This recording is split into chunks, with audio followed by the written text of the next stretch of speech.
Strategies for building a compassionate legacy. Go! Okay.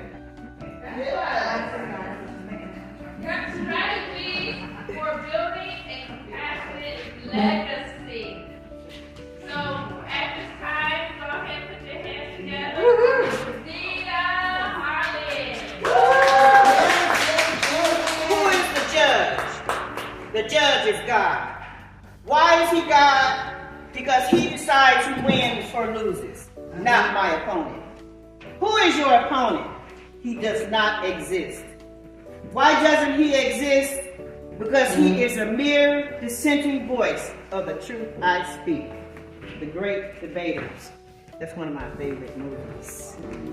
I just like to thank you all. This is going to be a workshop, just to let y'all know. And a workshop means work, so y'all got some work.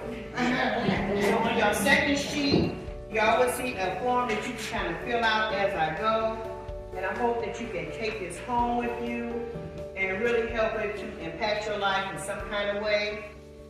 And so the first thing I want to do is I want to talk about the goals of this workshop.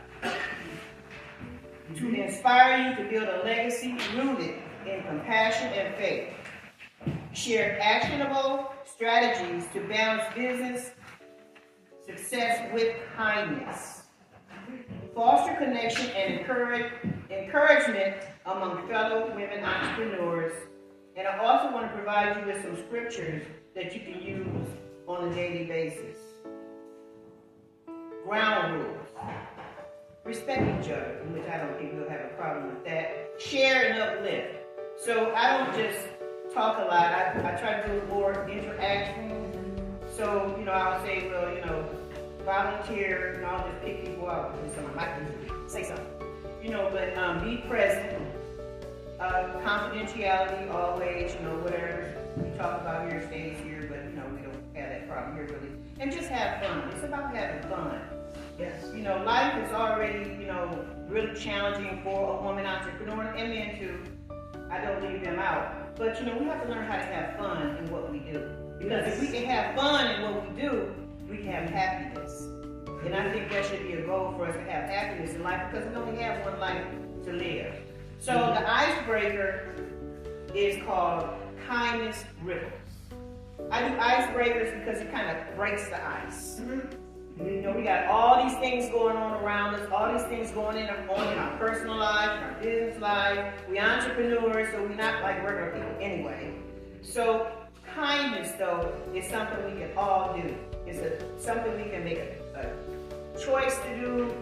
It's something that will make us feel good inside. So the kindness ripples is, I want you all to think of a time when a small act of kindness made a big impact on your life or business. Now I want to start off with mine, and I want each person in the whole room, just very quickly, because we only got 45 minutes and we got a lot of stuff to do here. So my small impact was my aunt sister, God rest her soul. When I was a little girl, it was rough. I was this little dirty girl. Nobody didn't like me at home or nothing like that. And so she would come over and she would just hug me and say, "Dita, I love you. You're such a beautiful, smart girl." And it changed my whole life because I looked at this that was trauma and I looked at this that was kind and beautiful and wonderful. And I said, "I'm going to be like you when I grow up." And that's exactly what I did. Just from those little times, she just told me that she loved me and I was beautiful. So, we start here. The very first people I met when I was getting ready to do the summit was Vita. And in my mind, it was just the idea of, starting a nonprofit organization for women entrepreneurs. And it was just the idea of doing a summit. And I've put on a lot of programs like this before. And I thought if we could get 30 people to come, that would be really great. And it would be really great for like a first conference. And what happened was Vita goes, 30 people? Oh no, not 30 people. We're gonna get 100 people to that summit. We need it. And so we go, she comes with me and we like kind of travel together. We're like the Ethel and Lucy show here, like going to all these places looking for a place to do this summit. And I was looking at these little places and she's like, "Oh no, we need a bigger place. How are we gonna fit 100 people in this place?" And so we ended up getting a place that fit 100 people. And our first summit, we had 120 people. We were really shocked. So the very first summit. So Vita actually was the one, when you hear stories like when someone says, that person believed in me before I believed in myself, that was Vita. You see your worksheet now. At this top line, if you want to, you can write it in. Write in what it was that impacted your life. And sometimes just go past and just look at it. Because sometimes we forget about stuff that happens. So the next thing is aligning your values with vision. Y'all know when I say, hey y'all, it's my girl Dr. Vita Holly, Women Entrepreneurs Matter. Be bold, be brilliant, be empowered. And I say those words because I'm speaking to myself first. Because my mantra is also, I am ready, we are ready. So if you develop yourself personally, your business is going to be more successful, your life is going to be more successful, you'll be more happier. So what I want everybody to do really quickly is write down 3 words. It could be for your personal, or it could be for your business, it could be a combination. And I'm saying this too because sometimes you got to have a thing like you open up and people know that I'm going to say that. They know that, they know I'm going to get a finger point. Everybody know that about me too because I'm branding myself first. Because people do business with people they know, like, and trust. So no matter what I do, because people will say, well, Vita, you all over the place. You doing this, because God gave me all those things. Come on. And you know what? I use them. Because what I do is I put them in a lane. Now, I probably got about 10 lanes on my highway. But when I'm in that lane to speak like I'm doing right now, I'm in that lane. When I'm in that lane to be a fashion designer, a seamstress, I'm in that lane. When I'm in that lane to teach kids how to play chess, I'm in that lane. They're all my lanes. That way, I don't feel too overwhelmed, but now I am reducing it down. But I want you to write those 3 words, and I want just really quickly raise your hand and tell me what those words are. Now, don't just say, I want to hear it. Because if you can put your energy out there, that's what people are looking for. They're looking for people that's got energy, drive, enthusiasm, motivation, because that's what excites people. That's why I do my flyers the way I do them. People may not like them, but some people do, because you know what? Some of those people might see their face on that flyer. They've never seen their face on the flyer. And one other thing is when I put people's faces on my flyers, they got friends and family that's going to come there and see them. And I already proved it through my Black History programs, my Fun in the Sons, because people come out and they support their families, just like what Rylanda was saying. Husbands, I see a lot of husbands out there always giving a kudos for being there because a lot of times men are not showing up. Spouses, husbands, brothers, they don't even really believe in what you're doing. Sometimes they just talk about you. You can't do that. Nobody else, like my sister used to tell me, you can't come up with something that nobody else came up with. You're not that smart. But guess what? When I was 21 years old, I got a U.S. patent on a dress that I invented. And it's still in the history books today. So we do have to be careful about the people that hang around us. So y'all got that done? We're going to go real fast. What's yours? And kindness. Galatians 5:22 and 23. Anybody else got some words? The purpose of doing this, because sometimes we get inside of ourselves. I want when y'all leave this workshop that y'all came out of yourselves. Y'all unlocked a couple doors that might have been locked or might have been closed, or might have a little crack in it, and you was trying to open it, but you couldn't, but you stuck your foot in there, and you opened the door, and everything else just started flowing out. So the next thing we're going to talk about is building community impact. I'm going to do the scripture first. Do not forget to do good things and share with others. Hebrews 13 and 16. So, giving back.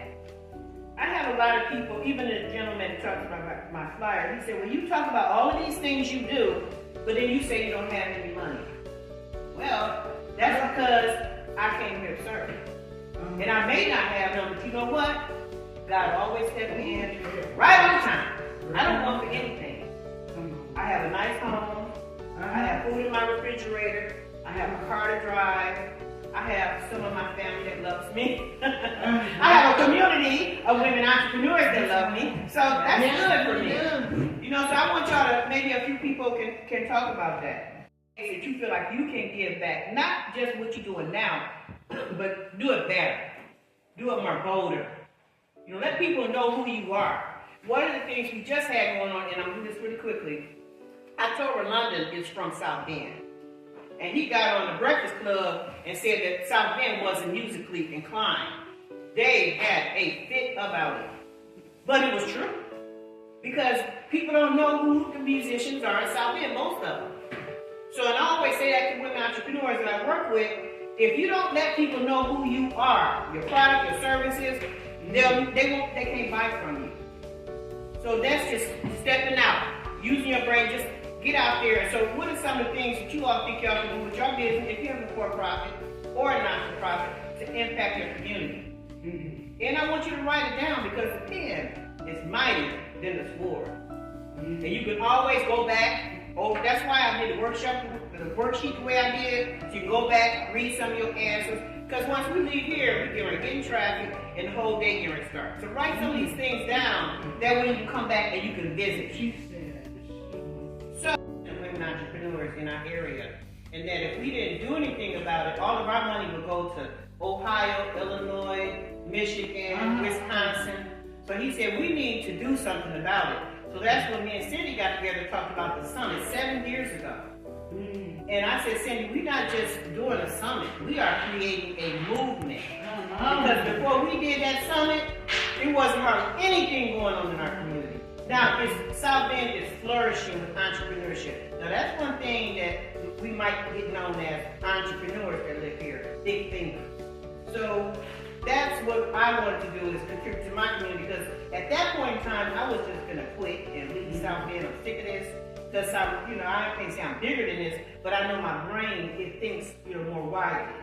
But then that happened, and it just kind of kept me here. And then we've been doing it all of these years. I've been starting doing my own events. I have entrepreneurs that I work with, at least 10 of them is doing their own events. Because I have a philosophy, if I give you a fish, you can eat a sandwich, but if I teach you how to fish, you can eat for the rest of your life. So it's really starting to spread. They got so many things going on. So that's what I want to do to impact my community. Because raising my children, I suffered from domestic violence from the early age of 16 all the way until I was almost 50 years old. Fighting people, arguing with people, because I was all messed up in the head from all the trauma. But then Gwendolyn Knowlton, one of my women entrepreneurs, she did healing on me. And she put oils on my different parts of my body, had me do exercises, and just broke that trauma thing and helped me to turn myself around. But if I wasn't out here trying to make an impact on my community, I would have never met her. So this is a good opportunity, for us to get out here and start meeting people. Meet more people, seeing what we have in common, helping each other. Because one thing I found out about women entrepreneurs is always positive, upbeat, and moving forward. So I really appreciate that. So next, a few more minutes. So we're going to leading with empathy. I think we've pretty much been doing that. The scriptures: be kind and compassionate to one another. And that's what a lot of the stories I'm hearing out here: kindness. Someone that was kind to you. So if you want to write, you can just write some things in there. I do mentoring. I host events. I probably hosted, since we did the summit, probably about, I would say 15 altogether within my workshops and little small sessions, sewing classes, Black History program, Fun in the Sun. And it's been amazing. I do everything without a budget.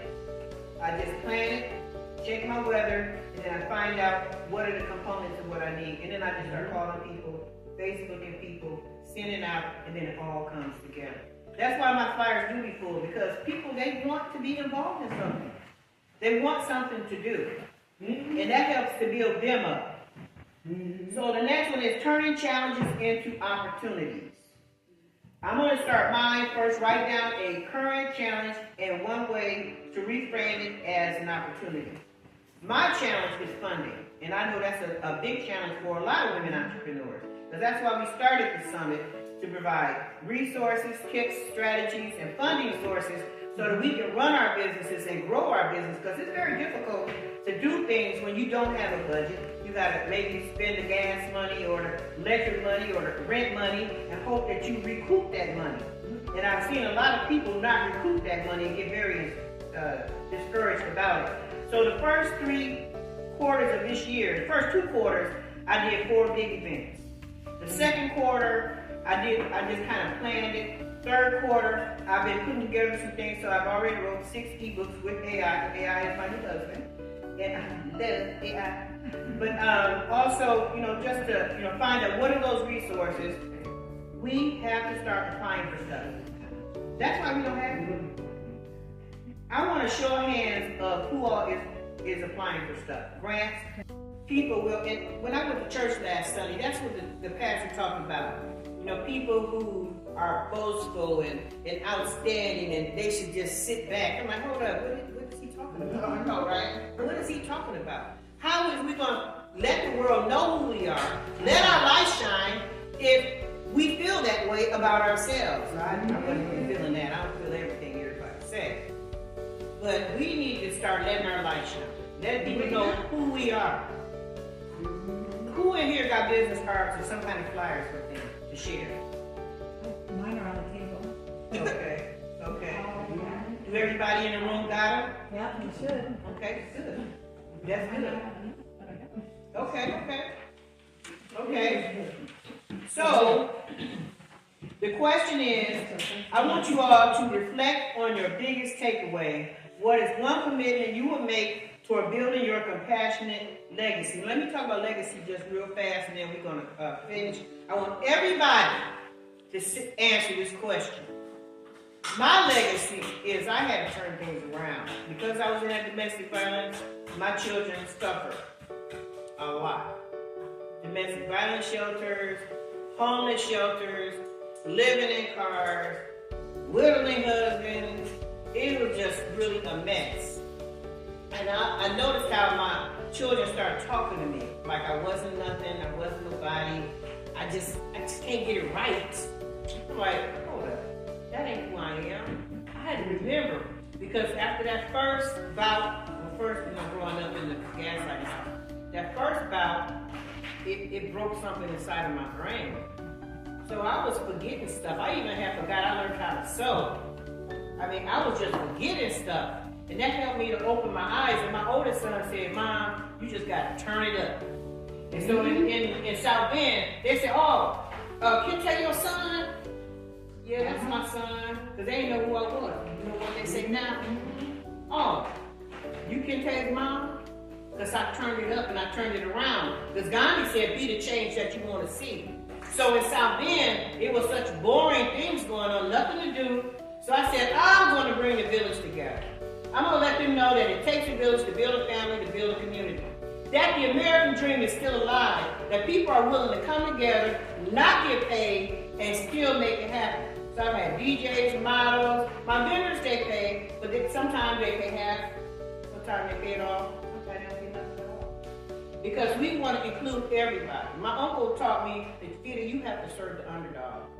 There's some people in this world that need your help, and you have to be the one to stand up to it. So we got our time thing here. So everybody, I just want y'all to say just one thing, just in a couple words, not a whole lot, that you got from this, and then how you're gonna proceed in building a more compassionate world.